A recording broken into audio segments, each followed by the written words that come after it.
அரசியலுக்கு வந்ததுக்கு அப்புறமும் சரி, ஆட்சி அதிகாரத்துக்கு வந்ததுக்கு அப்புறமும் சரி, ஒன்னே ஒண்ணு சொல்ற, எழுதி வச்சுக்கோங்க. இதுக்கு முன்னாடி இருந்தவங்க மாதிரியோ இல்ல இப்ப இருக்கிறவங்க மாதிரியோ ஊழல் செய்யவே மாட்டான்.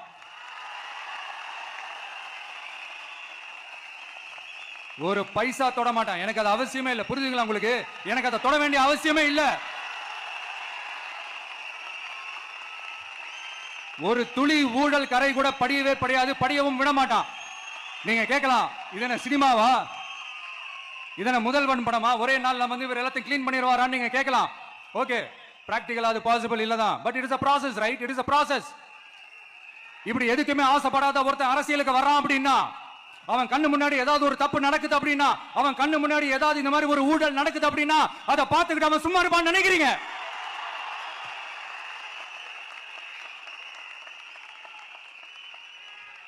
அதனால இந்த தீய சக்தியா இருக்கட்டும், இந்த ஊழல் சக்தியா இருக்கட்டும், ரெண்டு பேரும் தமிழ்நாட்டை ஆண்டவே கூடாது.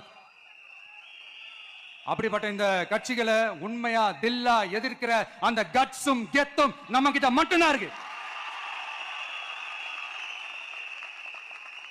அதனால நீங்க என்ன சூழ்ச்சி நம்ம மேல பண்ணாலும், என்ன அழுத்தம் நீங்க கொடுத்தாலும், இந்த அடங்கி போறதுக்கோ, இந்த அண்டி புழைக்கிறதுக்கோ, இல்ல இந்த அடிமையா இருக்கிறதுக்கால நம்ம அரசியலுக்கு வரல.